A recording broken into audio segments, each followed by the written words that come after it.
আইসো বাহে তিস্তা বাসাই, এটা হলো উত্তরবঙ্গের একটি ভাষা। আইসো বাহে তিস্তা বাসাই, তিস্তা বেসাই না বাসাই, আসলে আমি এই বিষয়টা একটু মানে দ্বিধায় পড়ে গেছিলাম। আসলে তিস্তা কি আমরা বেসাবো না বাসাবো? বাঁচাবো। বোর্ডের আগে শুরু হয়ে যায়, আর বোর্ড দিছে আমি কিছুই দিই না। এখন যদি সরকার চায় পারে, কিন্তু আমরা সেই বৃহস্পতিবারে ওই নেতার লোকজনের কাছে শুনলো যে 2000 কোটি টাকার বাজেটের কথাবার্তা নাকি চীনে মোটামুটি একটা পর্যায়ে আসছে। বন্ধুরা, স্বাগতম জানাচ্ছি নতুন আরেকটি ভিডিওতে। আজকে আমি চলে এসেছি এমন একটি জায়গায়, আমার এই পাশে হচ্ছে নদী আর এই পাশে হচ্ছে বাঁধ। এটি হচ্ছে তিস্তা নদী, আর এই বাঁধের মাথা থেকে শুরু হওয়ার কথা সেই তিস্তা মহাপরিকল্পনা। আসলে এটি কি স্বপ্ন না সত্যি, আজকে জানবো এলাকাবাসীর কাছ থেকে, এবং এলাকাবাসীর মতামত জানাবো আপনাদেরকে।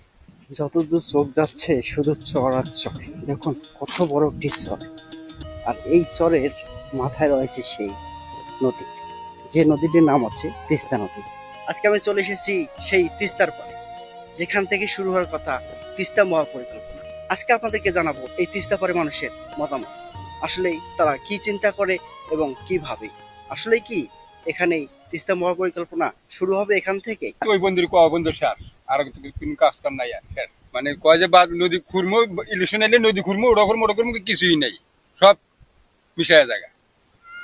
ইলেকশন শেষ হলে আর কিছুই না। কেন তো আপনাদের মতামত? আমাদের মতো নদীটা খুলে গেলে অবশ্যই ভালো হইতো, যে এই যে জায়গা জমি দেয়নি, একটা দুটো জায়গা জমি, এই জায়গা জমিতে সুন্দর পরিবেশে আবাদ করা গেত, অবশ্যই 10 টাকা সরকার পাইতো। আর এই যে দেয়নি, যে এই যে এই ক্ষেতগুলা, এই জমিগুলা সব নদীর জন্য আবাদ হয় না। আর একটু আইয়ে হইলে গেলে সুন্দর আবাদ হতো জমিনটা, এটুকু সাশ্রয় পেলাম না আমরা। আপনার কতটুকু আশাবাদী? আমার আশাবাদীতে বললাম না যে একসময় বললাম না এই জায়গায় আমার 10 বিঘা জমি আছে, 10 বিঘা জমি আমি আবাদ করলাম, আমার লাগে আরো নাই, নদী বেড়ে আছে, সব চলে গেছে নদী। সব চলে গেছে নদী। কি করবেন, এই যে এখানে 2-4 বিঘা জমি আছে, এই 2-4 বিঘা কি করবেন আর? আশাবাদী আর কেমনি করবেন আর কোন?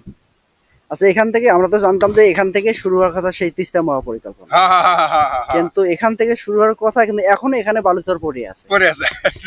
যখন ইলেকশন আসে বা যখন মেম্বার চেয়ারম্যান বা সরকার পর্যন্ত এখানে এসে দেখে গেছে যে এখান থেকে মহাপরিকল্পনা শুরু হবে। কিছুদিন আগে তো এখানে একটু মশাল মিছিল হয়েছিল। হয়েছিল মশাল মিছিল, আপনি তো আমাদের দাড়িপাল্লা মিছিল গেল, যে হাতিবান্ধা, ওরা তো বললো কই একটা তো নাই হনার, তুই আশা দেয় বন্ধু সার কারণ এই বছর ইলেকশন হইলে গেলে ইনশাল্লাহ আমরা নদী খুরমি, আমরা ইনশাল্লাহ নদী আমরা বাঁধ দিব, ওই হইলে গেলে ভাই বেহি চোরা যায়। আচ্ছা, একটা কথা ছিল যে আইসো বাহে তিস্তা বেসাই, তিস্তা বেসাই না বাসাই?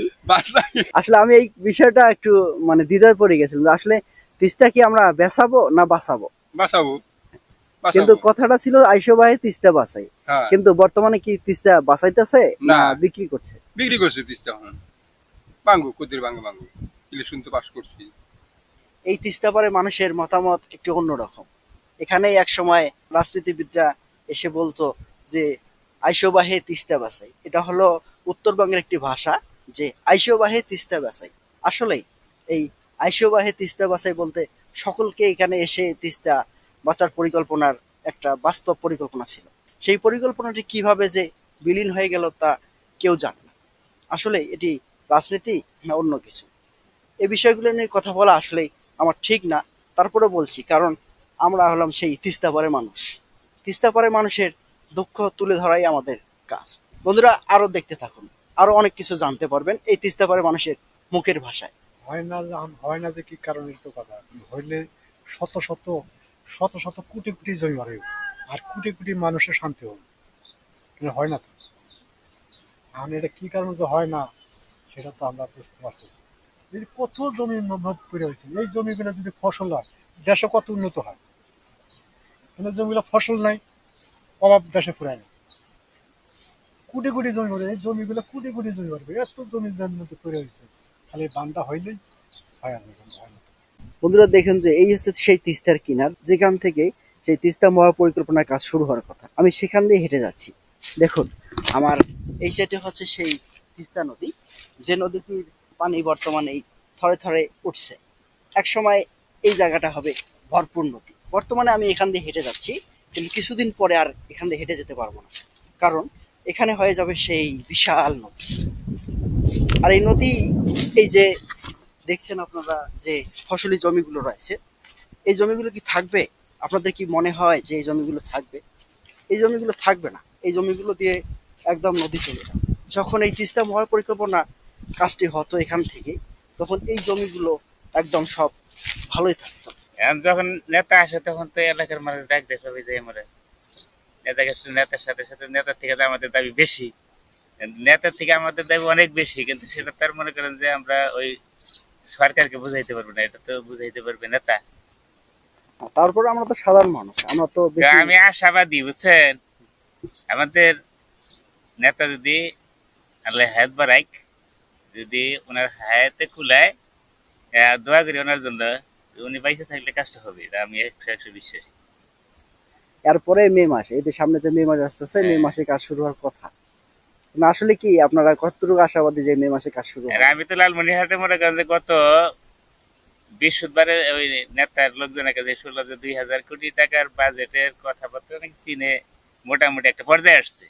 তা ওনারা বললো যে হ্যাঁ কাজ হবে, আমিও তো আশাবাদী কাজ হবে ইনশাল্লাহ, 100 হওয়ার কথা। উনি থাকলে তো প্রথম কাজটা এইটাই করার কথা, উনি মনে করেন যে তফসিল আদাবদ্ধ। কিন্তু এই যে সরকার আছে, বর্তমানে সরকার, এই সরকার ব্যতীত আরো গত কয়েক সরকার কি আছে? 2019 সালে খুব একটা ভালো একটা ইয়া ছিল যে এখানে কাজ হবে, তারপরে কাজ কিন্তু হয়নি। আগের সরকার যারা ছিল ওনাদের মনে করেন যে শুধু মনে করেন যে মুখ হলো ফাঁকা বলি দিছে, ফাঁকা বলি দিয়ে মানুষের সান্ত্বনা দেখালে বিদায় নিছে, আর কোনো খবর নেই। এটা ছিল তাদের ব্যবসা। আমরা তখন বিশ্বাস করিনি যে এটা অযথা মিথ্যা কথা। কিন্তু দুলুমিয়া মিথ্যা কথা লোক না। এই দুলু মন্ত্রীর উপর এত একটা বিশ্বাস আছে হ্যাঁ, যে উনি এই কাজটা করবে। 100 আশা ভরসা রাখি, আশাবাদী।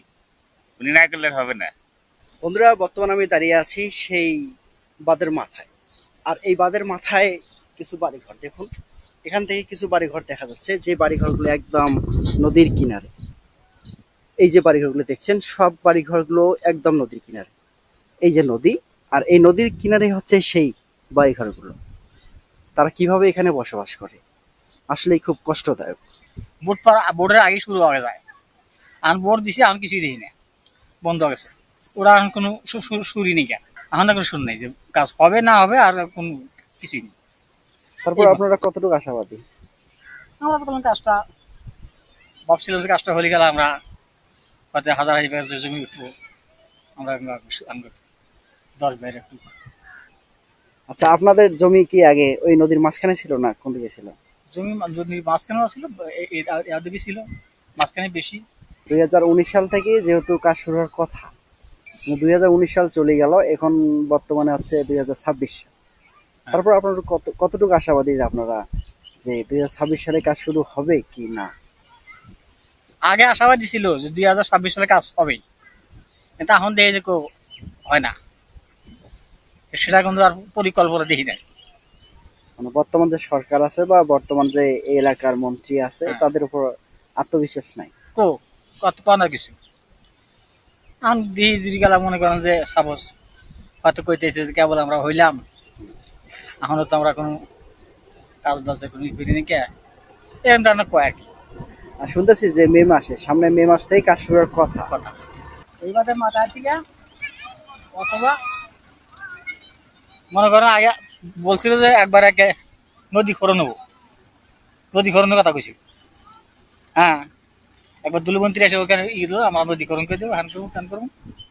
আমরাও কি করলাম, ও ভোট পার পরে কিছুই দেখি না, সব চুপচাপ চুপচাপ পেনে গেল। নদীকরণও নাই, আস্তার মাথা বান দিব তাও নাই, এটাও নাই ওটাও নেই। বন্ধুরা, আমি বর্তমান দাঁড়িয়ে আছি সেই বাঁধের মাথায়। আর এই বাঁধের মাথার পাশে রয়েছে কয়েকটি বাড়ি।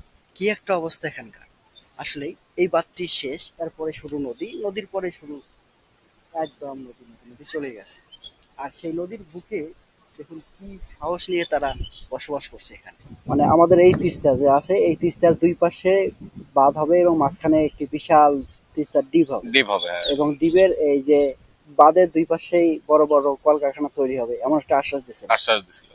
উত্তরবঙ্গের একটাই আশা, সেটা হচ্ছে তিস্তা মহাপরিকল্পনা বাস্তবায়ন, বাস্তবায়ন হবে কিন্তু সেই আশা তার পূরণ হচ্ছে না। না, সেটা সে লক্ষণটা দেখতেছি না আর কি। এখন যদি সরকার চায় পারে, কিন্তু আমরা সেই ধরনের সিস্টেম এমপিদের সংসদে কোনো বক্তব্য আমরা পাচ্ছি না। সেহেতু তাও দুদিন আগে পরে তো হবেই। আচ্ছা যদি হয়, মনে করেন যদি হয়, হওয়ার পরে আপনাদের কি কি পরিবর্তন হতে পারে? বহুত পরিবর্তন হবে এলাকায়। আমাদের উত্তরবঙ্গে যে হত দরিদ্র এলাকা, আমাদের কোনো চলাফেরা রাস্তাঘাট বা বড় ধরনের কোনো মেডিকেল টেডিকেল নাই, অনেক দূর যেতে হয়। আমাদের এই চর অঞ্চলের যে পরিস্থিতি, হয়তো এমনও রাস্তাগুলোর অবস্থা যে একটা এমার্জেন্সি ভাবে কোনো রুগী আমরা হাসপাতালে নিতে পারি না। হয়তো পরিকল্পনাটা হলে রাস্তাঘাটের একটু উন্নয়ন হবে। সেক্ষেত্রে আমাদের অনেকটাই চিকিৎসক আবাদ বসত করে, সেক্ষেত্রেও দেখা যায় রাস্তাঘাটের সমস্যার কারণে টলিতে মালামাল নিতেও অনেকটা ঝুঁকির মুখে থাকে। আমরা আশা করি যে হয়তো মহাপরিকল্পনা হলে দুই সাইডে যদি সেই বাঁধ হয়, তাহলে অবশ্যই রাস্তাঘাটের উন্নয়ন হবে, এলাকার অনেকের কর্মসংস্থান বাড়বে। সব জায়গা থেকে তিস্তা বাঁচাও সবার মুখেই ছিল, কিন্তু সংসদে তো তা পাচ্ছি না। আর কিভাবে আশা করি। বন্ধুরা, এই সেই এই বাঁধের মাথা থেকে শুরু হওয়ার কথা সেই তিস্তা মহাপরিকল্পনা। দেখুন, এই যে বাঁধটি দেখা যাচ্ছে, এই বাঁধের মাথা কিন্তু এখান থেকে শেষ, আর এখান থেকে শুরু হওয়ার কথা সেই তিস্তা মহাপরিকল্পনার যে বাঁধটি, সেই বাঁধটি। আমরা আশাবাদী যে তিস্তা প্রকল্প মনে করেন যে 26 সালের মধ্যে হওয়ার চিন্তা ভাবনা আছে। ঠিক আছে, আমরা চাই যে এটা হোক, আমরা চাই এটা হোক।